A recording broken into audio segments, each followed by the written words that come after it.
सर्वप्रथम सर्वांना श्री स्वामी समर्थ।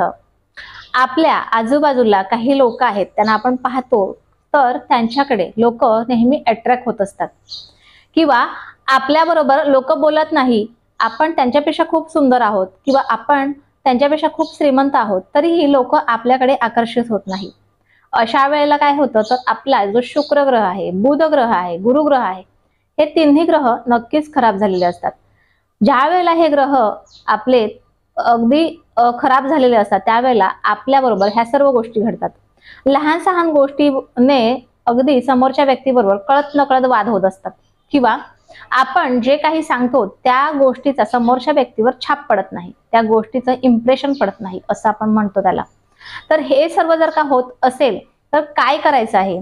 कधी कधी तर असंही होते की आपण ज्या व्यक्तीवर अतिशय प्रेम केले ती व्यक्ती आपल्यापासून दुरावले किंवा घरातली व्यक्ती अगदी आपल्या जवळची असेल ती व्यक्ती दुरावली गेली आहे। अशा वेळेला काय करायचं सांगताय का?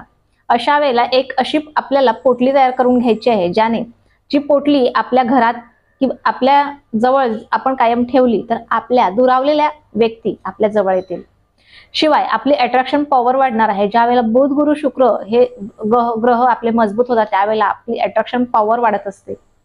आपण बोललेल्या प्रत्येक गोष्टीचा छाप समोरच्यावर पडत असतो। आता काय करायचं आहे अगदी व्यवस्थितपणे ऐका आणि तुम्हाला ह्या सगळ्या गोष्टी व्यवस्थितपणे घ्यायच्या आहेत। एक लाल रंगाची पोटली तयार करायची आहे, त्यामुळे लाल कपडा घ्या किंवा एक छोटीशी पोटली बाजारात तयार मिळते, छोटीशी पिशवी ती घेतली तरीही चालेल।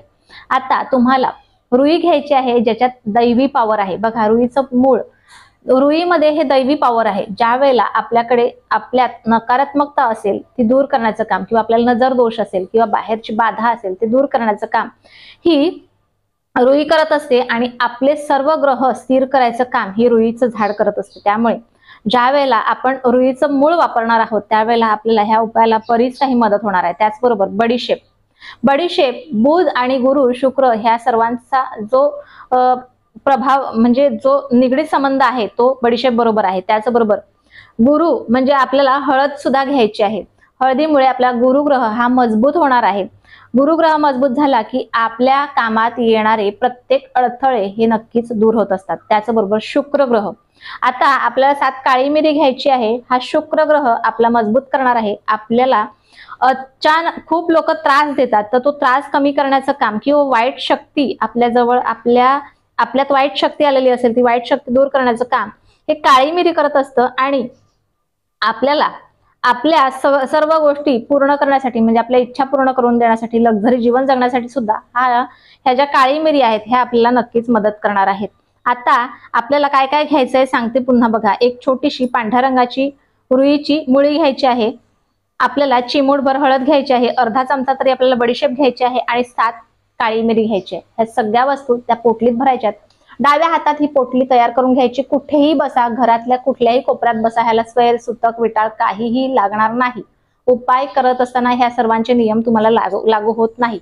आता हा उपाय करत असताना कुठेही बसा, हातात ती पोटली तयार करून घेतलेली आहे ती तयार करून घ्या आणि त्यानंतर तुम्हाला एक मंत्र म्हणायचा आहे। ज्या व्यक्तीला तुम्हाला वश मध्ये करायचं आहे, बघा ती व्यक्ती तुमच्यापासून खूप लांब गेलेली आहे, त्या व्यक्तीवर तुमच्या बोलण्याचा छाप पडायला पाहिजे किंवा आपल्या घरात आपल्या गोष्टीला मान सन्मान मिळाला पाहिजे, आपल्याला स्वतःला समाजात मान सन्मान मिळाला पाहिजे। अशा वेळेला काय करायचं आहे? एक मंत्र म्हणायचा आहे, ओम ह्रीम श्रीम वश वश स्वाहा, ओम ह्रीम श्रीम वश वश स्वाहा, ओम ह्रीम श्रीम वश वश स्वाहा, ओम ह्रीम श्रीम वश वश स्वाहा। हा मंत्र तुम्हाला ही पोटली हातात घेऊन 51 वेळेला 21 वेळेला जितक्या जास्त वेळेला म्हणता येईल तितक्या जास्त वेळेला हा मंत्र म्हणा। ह्या मंत्राने ही पोटली सिद्ध होईल आणि ज्या वेळेला ही पोटली सिद्ध होईल तेव्हा तुमच्यावर आलेले जे काही संकट आहे, तुम्हाला टेन्शन आहे, सर्व टेन्शन दूर होणार आहे। आता ही पोटली काय करायची? डाव्या हातातच घ्यायची, डाव्या हातातच घेऊन सिद्ध करायची आणि रात्री झोपताना आपल्या ओशीकडे आपण डाव्या साईडला जिथे वळतो तिथेच ही पोटली ठेवायची। सकाळी उठल्याच्या नंतर अंथरुणातच पुन्हा उठायचं, पुन्हा डाव्या हातात ही पोटली घ्यायची, पुन्हा ओम ह्रीम श्रीम वश वश स्वाहा, ओम ह्रीम श्रीम वश वश स्वाहा या मंत्राचं जास्तीत जास्त वेळेला पठण करायचं। पुन्हा ही पोटली डाव्या साईडला आपल्या कुठेही ओढणीला सांगा किंवा तुम्ही दादा असाल तर तुमच्या खिच्यात सांगा किंवा साडीच्या पदराला तुम्ही बांधून ठेवू शकता, पण डाव्या साईडलाच ही खोचून ठेवायची आहे पोटली। रात्री झोपताना पुन्हा नित्यक्रम हा चालू ठेवायचा आहे। ह्या 41 दिवसाच्या आत तुमच्या ज्या काही बिनसलेल्या गोष्टी आहेत त्या सर्व व्यवस्थित होतील। 41 दिवसाच्या आत होईल आणि ज्या वेळेला तुमचा तुमच्या सर्व काही मनासारखं होईल त्यावेळेला ही पोटली एखाद्या मोठ्या झाडाच्या, पिंपळाच्या, वडाच्या, कुठल्याही मोठ्या झाडाच्या खाली तुम्ही जाऊन ही पोटली गाडून द्यायची आहे. तुम्हाला ज्या वेळेला असं वाटेल की आता पुन्हा हा कधीतरी आपल्याला उपाय करायचा, पुन्हा सेम उपाय तुम्ही करू शकता.